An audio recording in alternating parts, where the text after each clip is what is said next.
Hey everyone, thanks for being here. The revenge story you're about to hear takes place in Chicago. My name is Jasmine, and the day my sister quietly sold my grandmother's house, she didn't even have the courage to call me. My phone lit up with a short, cold message. Sold Grandma's house. Thanks for not being there. No emojis, no explanations. Just a digital knife, slid cleanly between my ribs.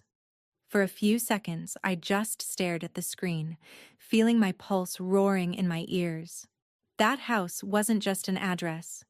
It was the first place I ever felt safe, the one constant in a childhood where everything else kept shifting. It was where my grandmother looked me in the eye one summer night and said, "You're the one who understands what this house really means." And now my own sister had traded it away like an old piece of furniture. My thumb hovered over the keyboard before I finally typed the only thing that came to mind. "You sold it? Are you sure about that?"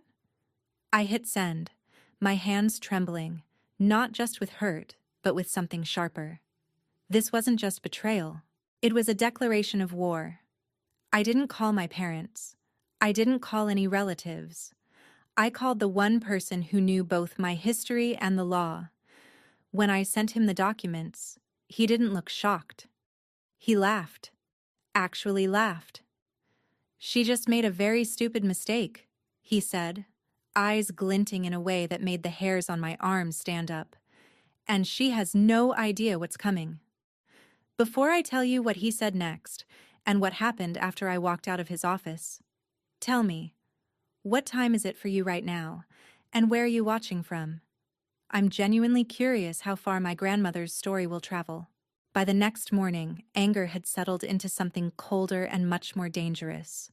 Focus. I barely slept, replaying my sister's message until every word felt carved into my skull. When I finally stepped into the small corner coffee shop I used to study in during college, I wasn't just a hurt little sister anymore. I was someone who'd had enough. My childhood best friend, now a lawyer, was already there. This time, I said his name out loud like I was pulling a weapon from its sheath. "Jack." He stood up, concern written all over his face. "Jasmine, sit. Tell me everything." So I did. I told him about my sister, Sarah, about the text, about how our grandmother, Margaret, had always said the house would be my anchor when life got rough.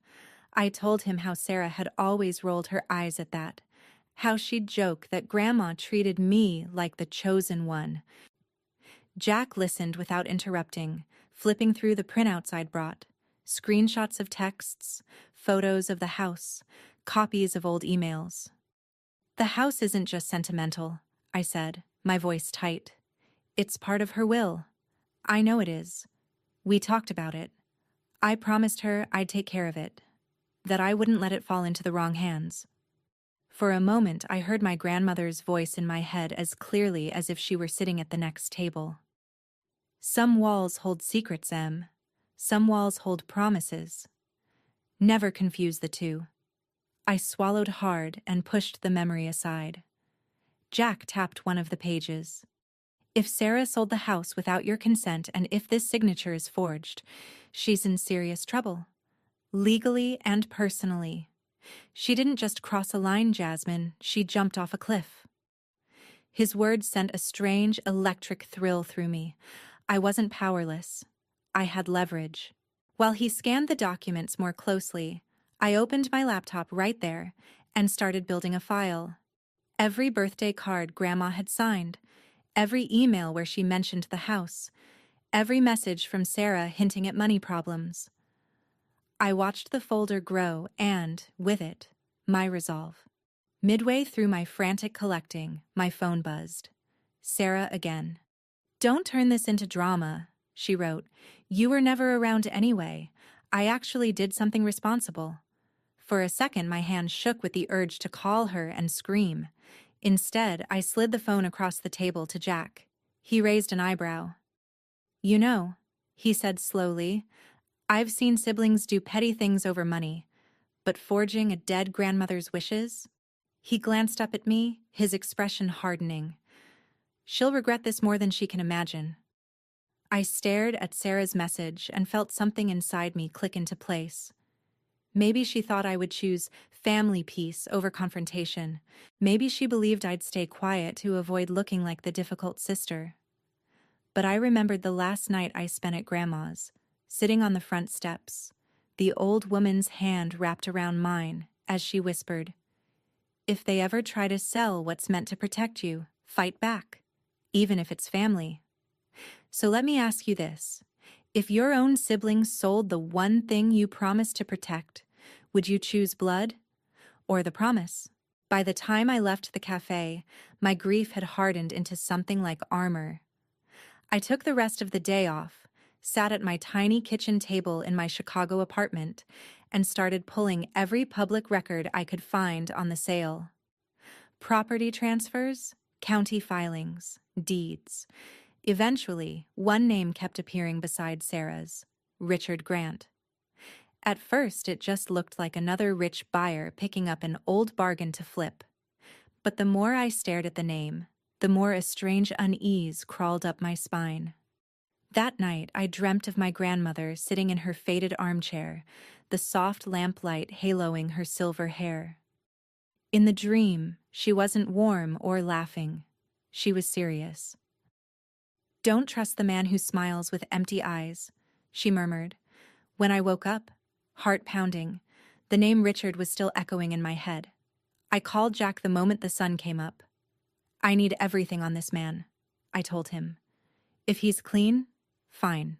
But if he's not, I want to know exactly how dirty he is." "Already on it," Jack said. "I ran his name through a few databases last night. There are whispers, lawsuits that settled quietly, complaints that never made it to court. He's got a pattern: distressed properties, vulnerable families, oddly fast sales. And there's one more thing. He visited your grandmother a few times in the last year of her life." My stomach twisted. "Why?" "That's what I want to find out," he replied. "But something tells me he didn't just appear out of kindness."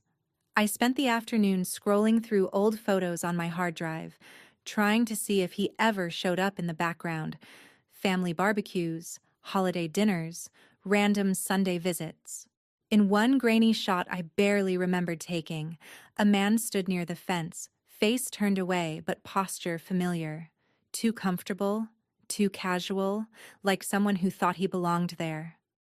A chill ran through me. As if on cue, my phone buzzed. A new message from Sarah. A photo of Grandma's house. But different. My house. The front yard was torn up, a construction sign slapped in the grass. "Progress looks good, doesn't it?" she wrote. "This place will finally be worth something." My jaw clenched. Finally be worth something? It had always been worth everything. "You think money is the only kind of value?"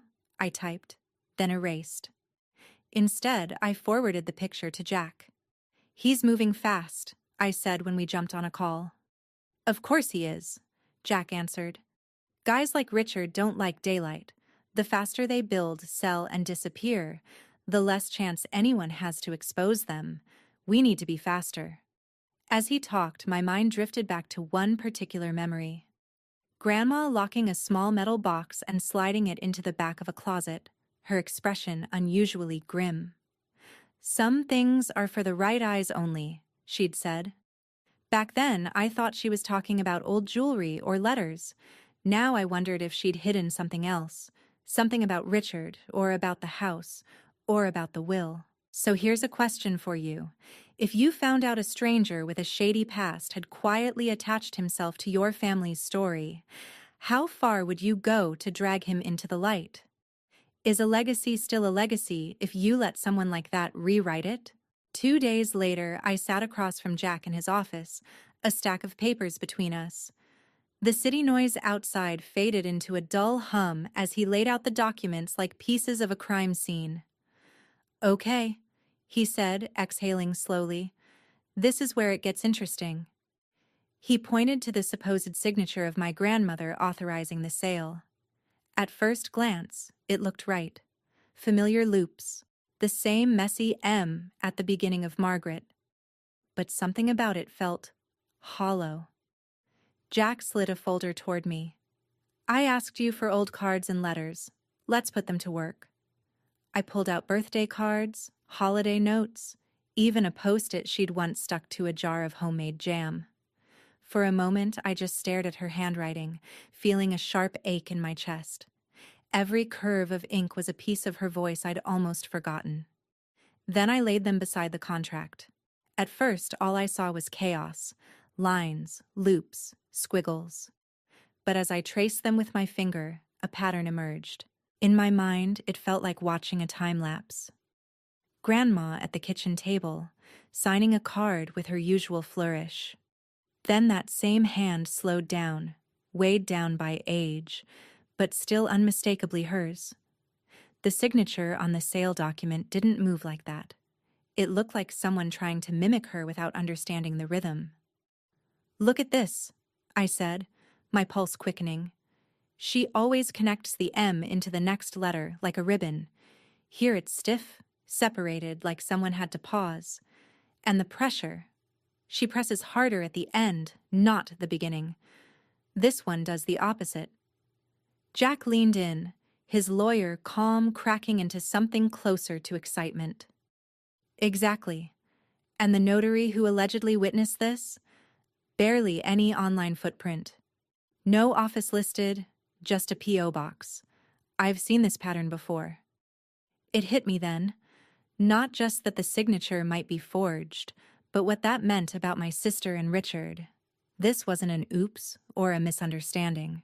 Someone had sat down, taken a pen, and pretended to be my dead grandmother to erase my place in the family. My hands curled into fists. They didn't just steal a house, I whispered. They stole her voice. Jack nodded.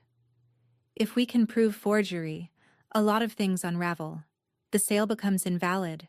Richard's investment is at risk. Your sister could face criminal charges. This stops being a family dispute and starts being a case. For a moment, I imagined my grandmother sitting beside me, watching me line up each signature. I could almost hear her. Ink doesn't lie, Em. People do. The room felt smaller, heavier, but also sharper, like everything had finally come into focus.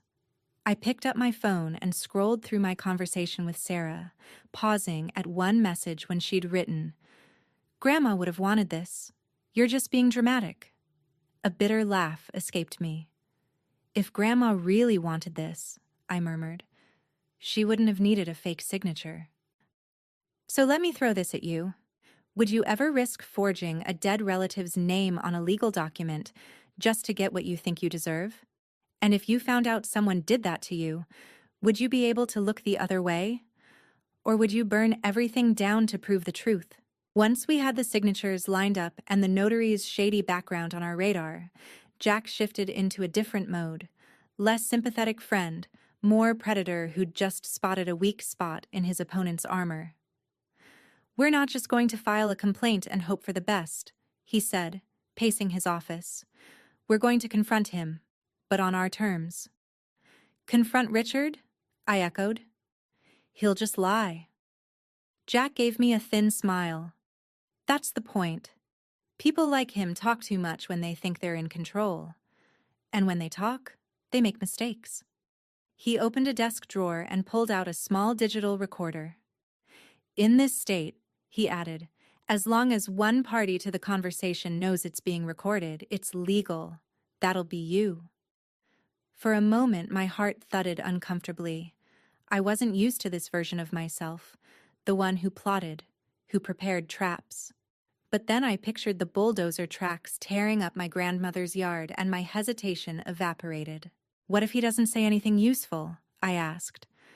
"Then we still have the documents," Jack replied. "But I have a feeling Richard is more scared of losing money and reputation than he is of telling the truth." Before the meeting, he shared more of what he'd found. Richard had been involved in multiple off-market deals where elderly homeowners had mysteriously changed their wills or sold properties at suspiciously low prices right before they died. Lawsuits had popped up, then vanished as settlement agreements were quietly signed. "He's been playing this game for years," Jack said. "Only this time, he picked the wrong granddaughter."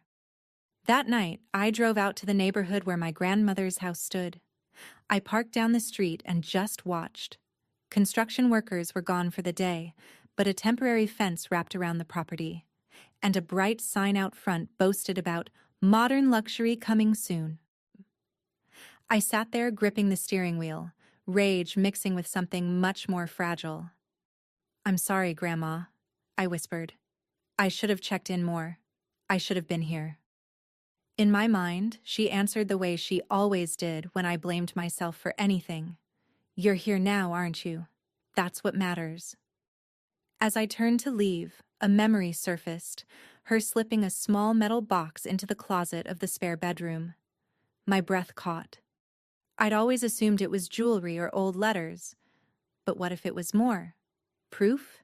Insurance? I made a silent promise to myself. Once I had legal grounds to reclaim the house, I would tear that closet apart until I found it. Back home, I stared at the recorder Jack had given me. The plan was simple. I'd go with him to Richard's office, let Jack lead the legal talk, and wait for the moment Richard tried to minimize what happened. Or worse, admit he knew the signature was fake, or that Sarah had approached him first with the scheme. And Sarah, I didn't know whether to warn her or let the shock break over her like a wave. She texted me again late that night. "You're really going to drag outsiders into this? Over a building full of dust and old memories? Grow up." I stared at the words until they blurred. Old memories. Funny how the person who called them old was the one desperate enough to sell them. So answer me honestly. If someone like Richard had quietly made a career out of preying on families like yours, would you be satisfied with just getting your property back? Or would you want to make sure he never did it to anyone else again? Richard's office was everything I expected. Sleek, expensive, and intentionally intimidating. Glass walls, polished floors, a receptionist who smiled like nothing bad ever happened here. But underneath all that shine, I could feel something rotten, like walking into a beautifully decorated room that still somehow smelled of smoke. I slipped the recorder into the inner pocket of my jacket before we went in. Jack gave me a quick, steady look. "You don't have to say much," he murmured. "Just be honest. Let him underestimate you." Richard greeted us with a practiced smile that never reached his eyes. "Jasmine," he said smoothly, as if we were old friends. "I was wondering when you'd come by. I heard you're upset about the sale." "I'm not upset," I replied, taking a seat. "I'm informed." Jack wasted no time. He opened a folder and laid the copies of the deed and will on the table. "We're here because the sale appears to be based on a forged signature," he said. "The notary involved is questionable, and multiple samples of Margaret's handwriting suggest this document isn't authentic." For a fleeting second, Richard's mask slipped. His gaze sharpened, then cooled. "That's a serious accusation," he said. "I was under the impression everything was done properly. Your sister handled the family side. I assumed she had authority."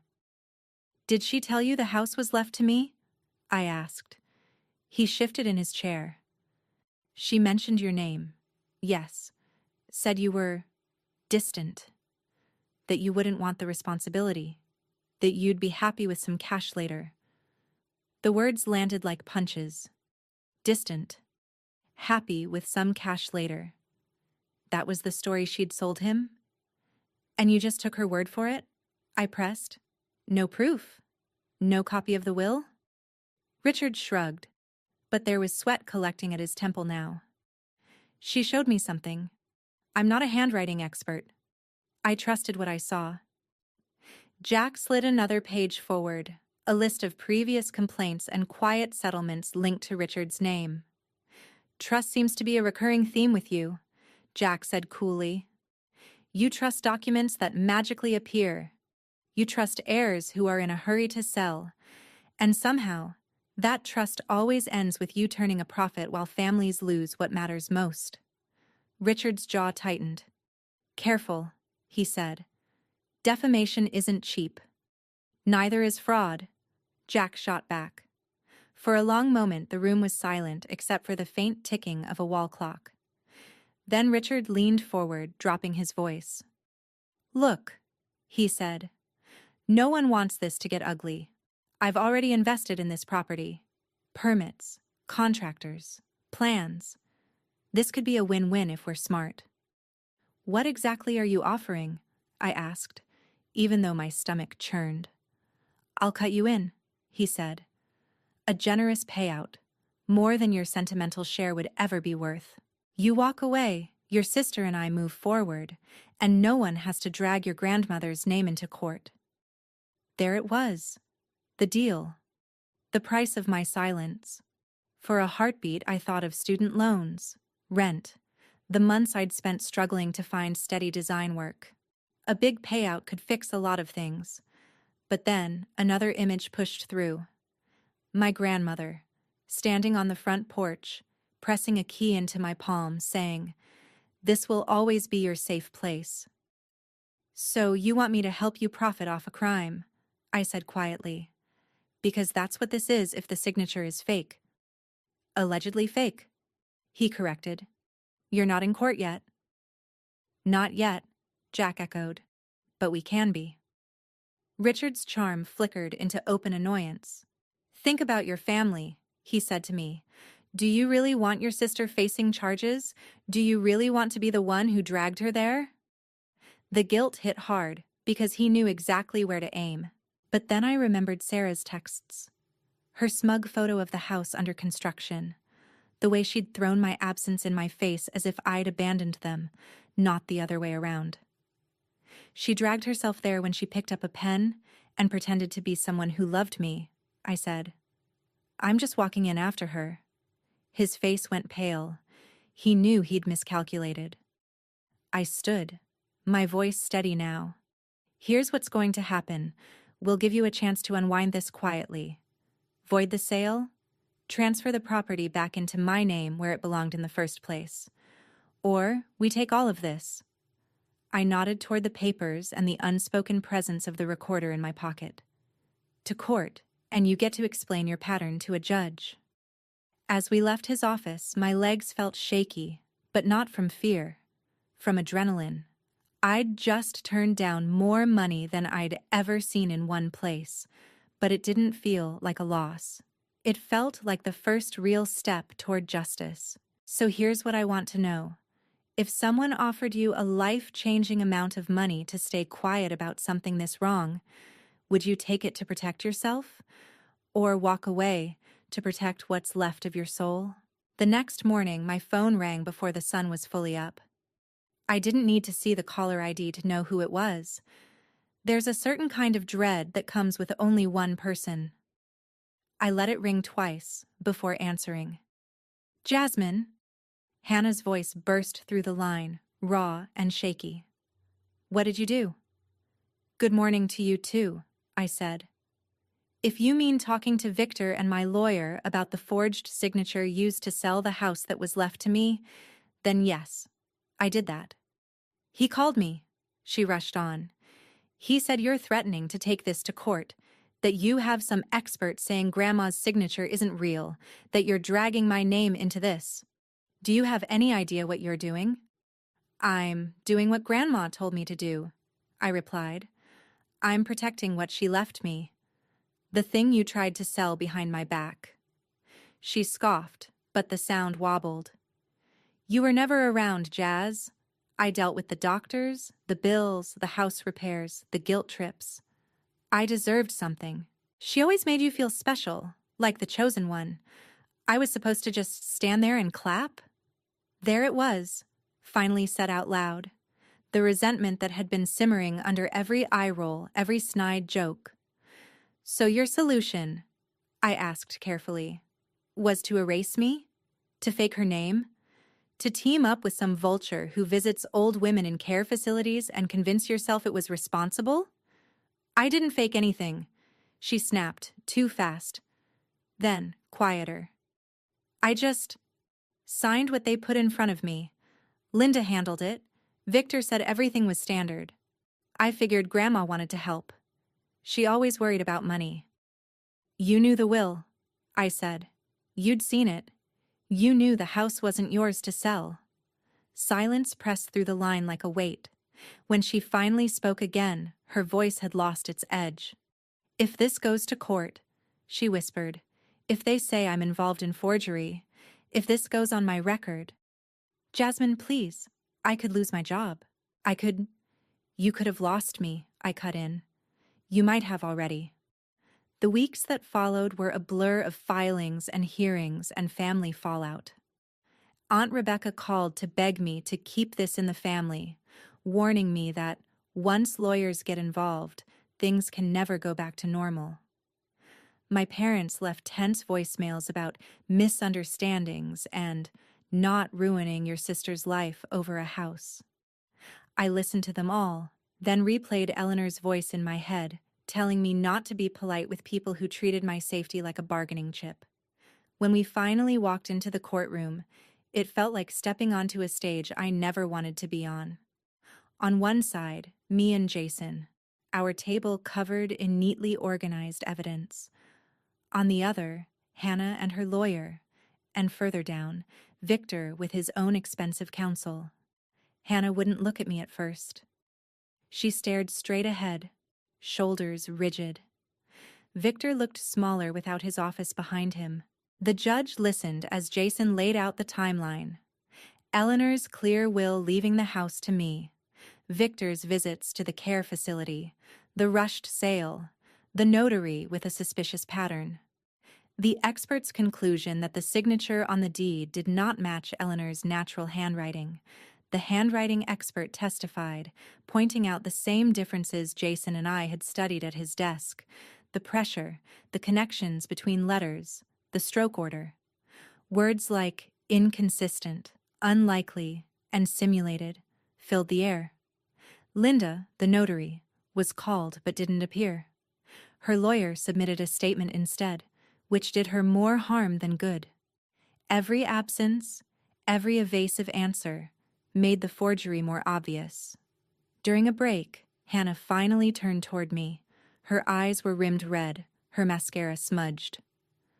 I didn't think it would go this far, she said hoarsely. I was tired of always feeling like the extra one. Grandma's favorite this, Grandma's special that. You got the house. I got what? Guilt and bills? For a moment, I saw past 29-year-old Hannah in a blazer to the teenager who'd cried on my bed after her first breakup, to the little girl who'd crawled into my side when thunderstorms scared her. It hurt. All of it hurt.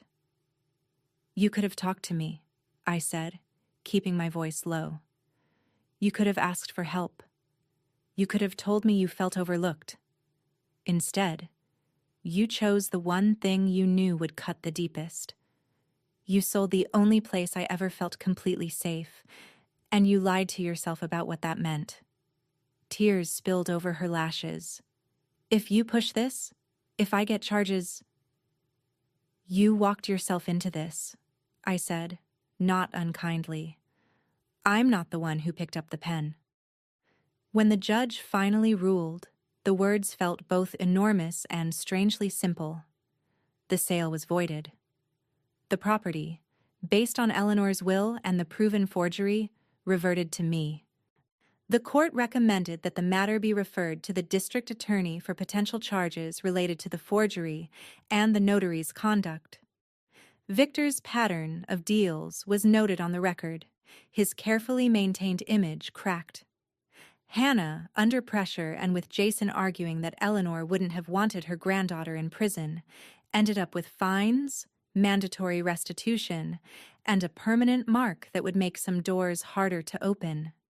She moved away a few months later, putting physical distance on top of the emotional distance that already yawned between us. Some relatives blamed me. Some quietly thanked me. Most just didn't know what to say.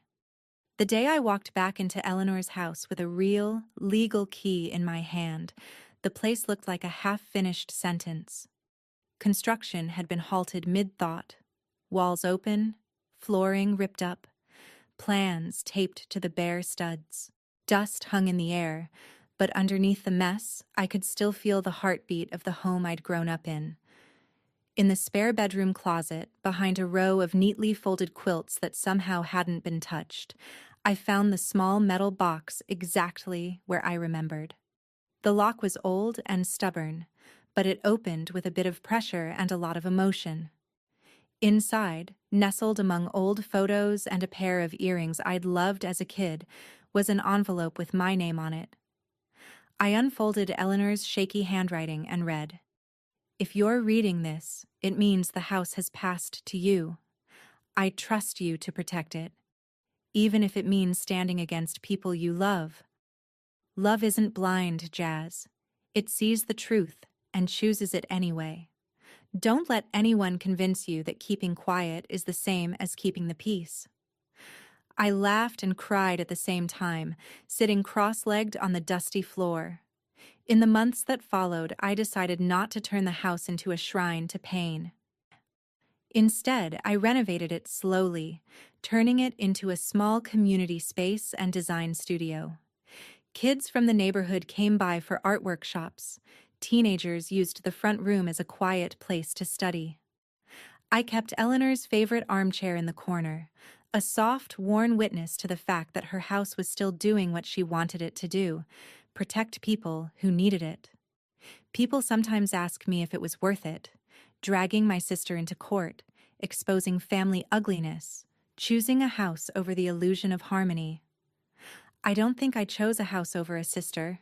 I think I chose honesty over a lie we were all supposed to swallow. So now I'll leave you with the question that still lingers every time I turn the key in that front door. When family betrays you this deeply, is revenge just about watching them fall? Or is it about reclaiming the parts of yourself they tried to sell off? And if you were standing on that porch with the key in your hand, would you walk away for the sake of appearances? Or would you do exactly what I did and fight for the legacy of the one person who never asked you to be anything but yourself? Our team at Revenge Mangan is dedicated to crafting meaningful, emotionally engaging stories that leave a lasting impact. We promise that all stories on this channel are fictional and are created solely to share life lessons and positive, educational messages with our viewers. This script highlights important educational values such as respecting others' boundaries, understanding the consequences of greed, and choosing honesty over deception. Through dramatic family conflict, it encourages viewers to reflect on their own decisions, relationships, and sense of responsibility. Our goal is to turn intense family drama into useful life lessons that help audiences grow wiser and more compassionate.